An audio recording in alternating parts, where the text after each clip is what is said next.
where we'll be live shortly. Be good fun. Yeah, great.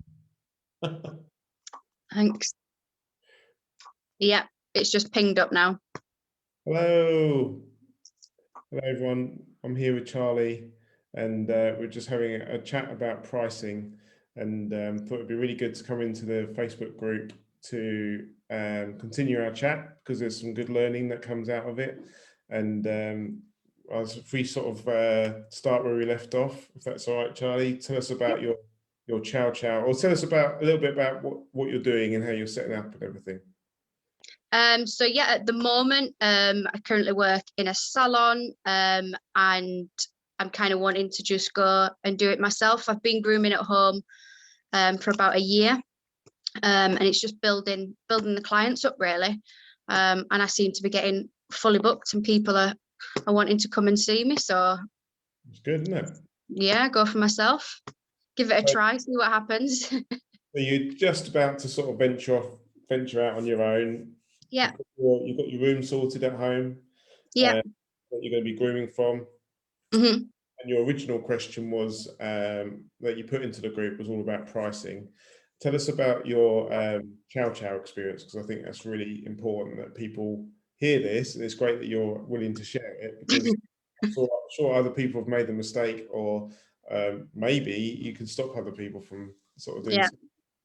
I'm already thinking about the comments that are going to be written about this. Don't worry about it. We're all everything once, aren't we? So yeah, the only chow chow that I had experience with was at the salon, and it was probably the size of a Lhasa Apso. Nothing came off it. It was just a bath and brush. So I had an inquiry about booking a chow chow in with myself. I then quoted her £20, as I thought it was just a bath and brush, not even an hour. I thought I could just slip it in there. She then told me that she had two. Not a problem. That's even better, I thought, for me. Like, woohoo, got two for the price of one. Whack them both in an hour, in and out. And when they turned up at the door, they were both the size of Malamutes. One was absolutely fine. It weighed the size, it weighed as much as a house, but I mean, like coat condition wise, it was lovely. Mm-hmm. It literally was a bath and brush. Now the black chow blew exactly the same as what a husky would, and a lot of the coat came out. It took a lot of time, a lot of effort. The dogs were both very stubborn, so it took a lot of heaving and hoeing. So that in itself, I think, was worth the money, just to lift the dogs up. So yeah, I only charged her £40 for both dogs. And she was probably walking away rubbing her hands together. Yeah, she was. I mean, and then I cried. Did you actually cry, or? No, almost. I was in too much pain with backache after the size of the actual dogs. And how long did it take you to do it? So the fawn colour one, so the light colour, probably took me about 30 to 40 minutes to do. Nothing came off. It was in really good condition. And her coat, she didn't have a lot of coat, whereas the black chow, I think, took an hour and a half. Yeah. And he had a lot of, it was really, really compact hair. So yeah. So you're going to have a conversation with her at some point, aren't you, about yeah. what do you think you will charge in future for them? I would have probably said 40 each minimum. Mm-hmm. I mean, I probably wouldn't have charged any more for the light colour one, just because the work and the time that went into it wasn't a lot, I wouldn't say. Yes, the dog was bigger. Yeah, I know it took a lot more shampoo. Yeah. A lot more like electric and things like that to get it dried. But I probably wouldn't go any higher than maybe 40. Without obviously looking at what anybody else is charging around the area as well. I don't want people to be coming to me because I'm the cheapest, and I also don't want people to not come to me because I'm too expensive. So I kind of need to meet kind of in the middle. Well, I mean, Frankie's just put a evening. Frankie just put a message on here saying, I had a 7-month-old Shih Tzu today. When she messaged me, I thought it can't be that hard. When he arrived, he was completely matted. I only charged £30. It took me 3 hours. Wow, tell me how. I also cried. My third ever groom on my own. Oh dear, Frank. So Oh no. there's things you can put in place like a DMAT charge, and Yeah. obviously have a chat with the person when they drop them off. And obviously it's quite difficult with COVID, isn't it? But go through that thoroughly and have a chat and say, well, actually, I think it's going to be a bit more, or there's going to be a DMAT charge. But Yeah. you're saying about being the cheapest, I think one thing is you can't compare yourself to other groomers in your area, because everyone's going to have separate targets. Everyone's going to have different expenses and different goals. And you know, if you took your prices from a groomer down the road, there's nothing to say that that groomer hasn't taken their prices from another groomer down the road and minus £5. So, Yeah. and then that groomer took their prices from someone else and minus £5. Like a race to the bottom, doesn't it? Yeah. I don't think you should be too worried about being too expensive as well, because if you can explain to everyone how you approach pricing with your customers and how you talk to them about it, because I think that's a really good idea. Yeah. I mean, yeah, with pricing and things, I usually have a set price, like on dogs and size and things like that. But I also do, when I speak to people or I'm messaging people, I also do let them know that it's coat dependent. And obviously how the dog's going to react. So if it's the same with the, like, you know, somebody just commented about the little dog taking 3 hours, I think, you know, part way into the groom, I would message them and say, actually, do you know what, it's going to take me longer, or I'm going to have to do this, I'm going to have to charge you extra. Which, I mean, I have done a few times. Or it's a case of, your dog's severely matted, it's going to be a 7F all over. And they've you know, I've given them the option, you can either come and pick up now, and somebody else is going to tell you exactly the same thing, or we can go ahead and just take it off. But I mean, at the moment, you can't really, you know, be standing and having a chat with anybody as such. And like you say, you know, going through the condition of the coat, it's literally a case of when you've got it in, then it's going through it. Yeah, and obviously it's welfare at the moment as well, so you want to sort of welfare of that dog. But when you don't have your prices on Facebook, I take it you don't have prices on any leaflets or anything like that? No. So people need to phone you, don't they, to get and that gives you the opportunity, doesn't it, to explain what's involved in grooming dogs, doesn't it? Yeah, I mean, rather than seeing, I mean, I've looked on a lot of, you know, like people do with secret shopping and things, have a look at everybody else's, see what they offer. Oh, they do a blueberry facial, so will I, kind of thing, you know, seeing what people offer. Is there a niche in the market? I mean, you know, when I look at prices and things like that, I just think, you know, if I was to see, as a non-groomer, if I was to see, I don't know, a full groom is £40, it's like, well, what is a full groom? What do you get in that full groom? Do you get the nails clipped, or is it extra? Because I know some people charge extra for nails. You know, does it come with this? Does it come with that? You know, how many dogs are in the salon? Is it 1-to-1 kind of thing? And it gives a chance as well to say, like, how long you'll roughly be with the dog. Like, you know, when I say I'll have your dog for around 2 hours, if I'm going to be any longer or any shorter, I'll let you know. You know, quite a few people have been like, oh, 2 hours, that's a long time. You know, well, where were you going to go? Nip to the shop and come back? It's not, you know, it's not a short thing. But again, in that time on the phone or having a conversation, you can kind of explain to people what happens in that 2 hours, you know, what actually goes on. That's right. And it's about managing their expectations, but it's also by explaining to them all about what you're going to be doing. You know, you're going to be washing the dog, you're going to be the dog's going to have like a couple of washes with shampoos, and you're going to wash its face separately and then brush it out, and you Mhm. buy it. It's about adding value to that customer, isn't it? It's about adding Yeah. value to your service. And then Mhm. by the time you've actually explained everything that is going to happen to Fluffy, they're going to be like, oh, this is brilliant. And then you can then discuss the price with them afterwards. But by the time you get to the price bit, they're already sold, aren't they, on Yeah. your services? Yeah. So by removing your prices from websites and Facebook and stuff like that, and giving you the opportunity to explain it, you Yeah. can charge more, because Mhm. the opportunity to talk to them, and you can adjust what you're saying because you get the feel for them and you understand what they want and find out their wants and needs and stuff. And it builds up that know, like, and trust with you as well, doesn't it? Yeah. Yeah, definitely. I mean, and I think the owners as well can get a feel for you. Hmm. You know, and a lot of people, they're like babies, aren't they? So, a lot of the time it's like, they'll be okay. This is what we do.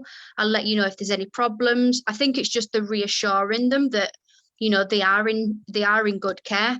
And I think if they like you and they like what they hear, like you say, it's sold before you hear the price. Yeah, before you even talk about price, you can sell Yeah. it, make them want to use your services because they know that Mhm. you'll be caring for their animal the way that you want to.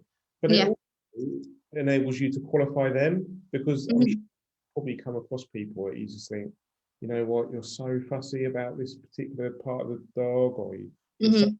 about this particular um, aspect of the groom. I'm not sure I want to groom your dog, or if I am going to groom your dog, maybe I'm going to add a bit more money to it because it's going to be. Yeah. Yeah. Yeah. Yeah. 100%. You come across these sort of people. Yeah. Yeah, So, a lot of time it's, oh, I don't want this or I don't want that. And it's like, just leave your dog, they'll be fine. Done this a few times before. that's it. You manage their expectations. Yeah. So, you're looking about starting up on your own, and you're looking at going out on a venture on your own. And I'll Yeah. just give you a bit of structure around pricing. So, with my sort of ideas around pricing, I always say about working backwards. So, Okay. you have like a sum of money in your mind that you want to sort of earn. Is there a bare minimum that you have to earn, or is there a salary that you'd like to achieve? Okay. Grooming? Are you asking me that? Sorry, if Yeah, there is. Oh, yeah. let's say 100,000. I was talking millions, man. The wrong job. I mean, I'd like to make a profit, but again, I wouldn't know what that would be without knowing what my costs would be.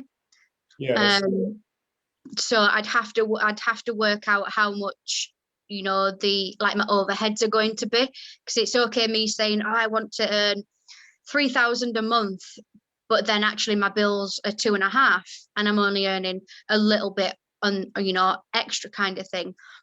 So I think, I'd like to make a profit. yeah, But I think I'm going to have to work out what my overheads are before I kind of know what's reasonable. yeah. So I did some maths earlier, and we're looking at say like earning £30,000 a year, dog Yeah. grooming. So I based that on working 48 weeks a year, so Okay. 4 weeks off, and then working 5 days a week. Is that Yeah. something that you're looking to do? So Yeah.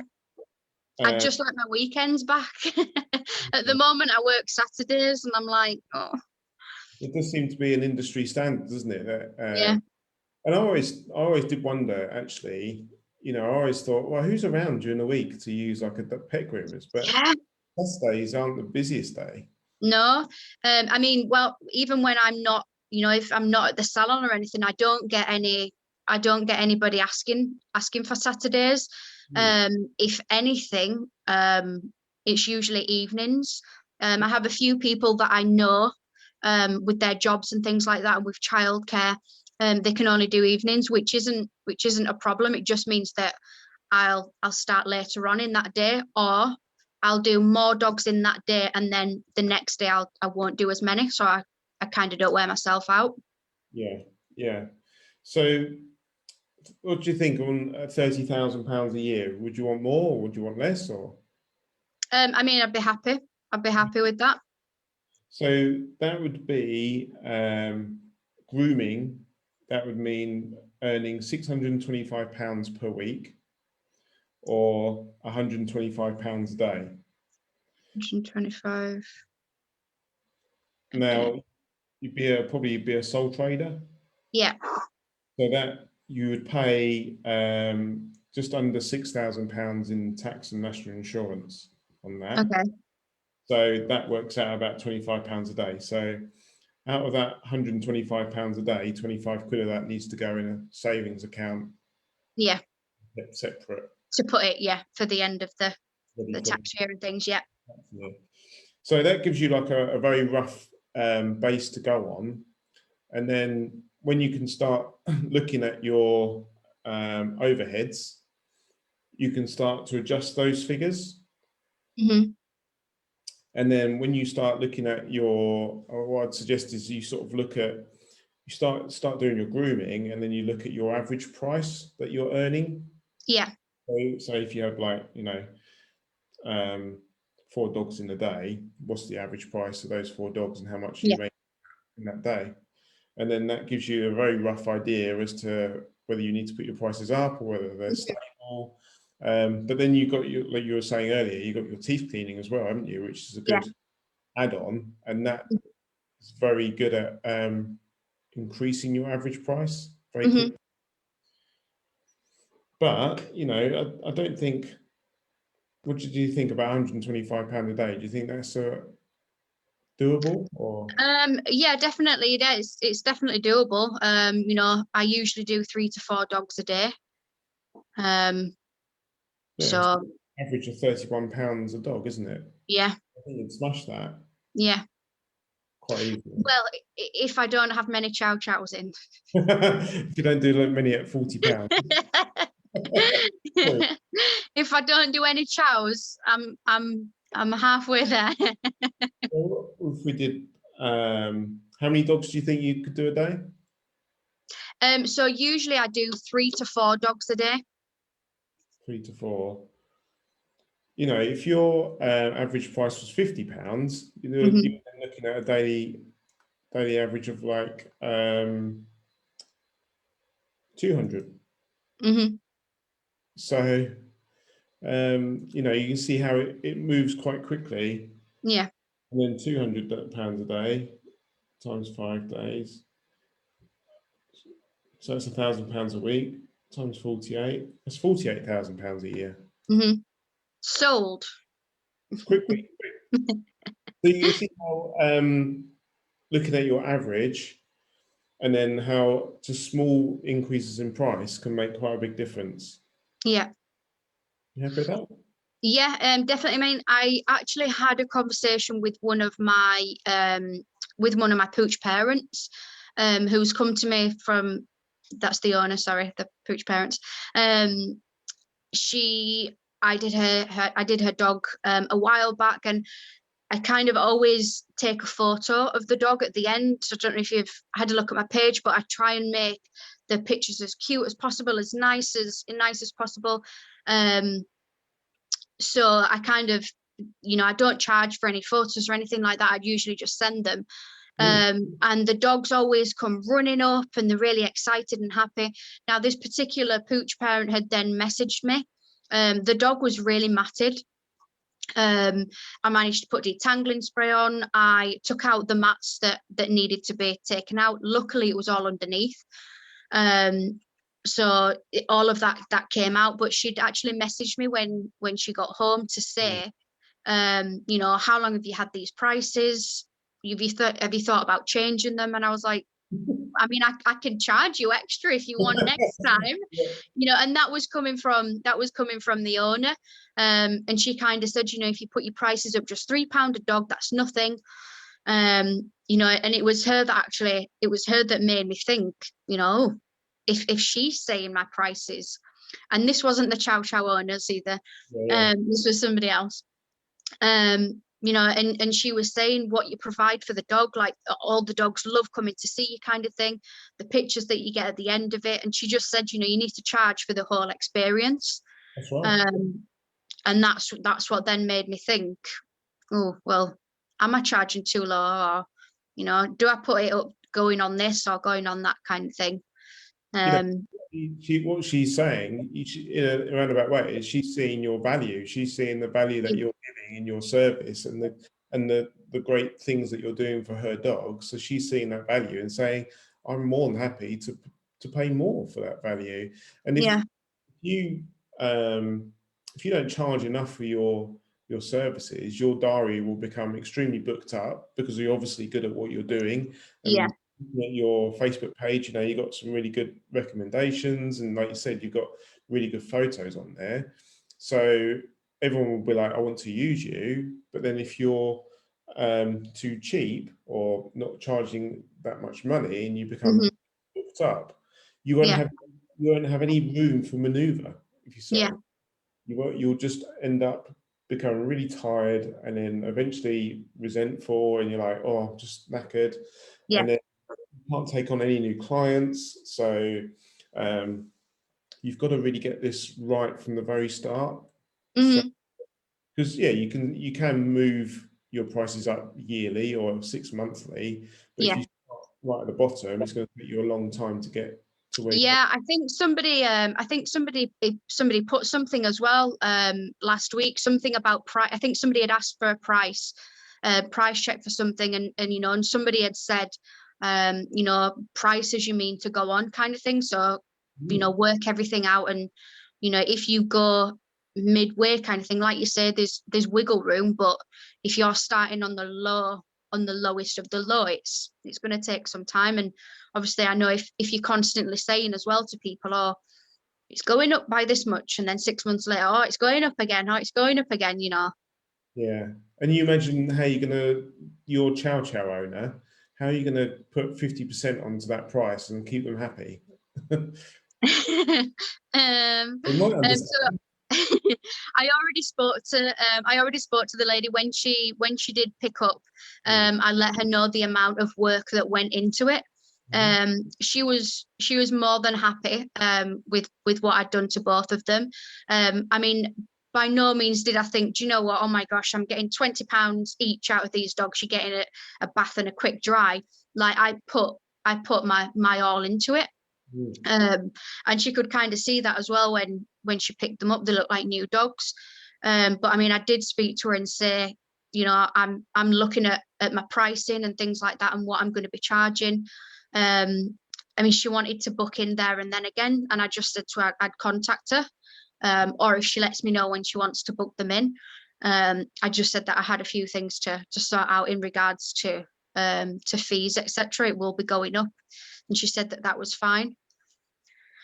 So I mean, if she was happy with my work, then you know she's going to come back, isn't she? If not, then she's gonna have to go somewhere else. Yeah, that's it. And you know, you can you need to ask, you need to talk to her about it, don't you, and see what does. Well, thank you for sharing your honesty around your prices, and it's been a great little chat. Brilliant. Thanks for that.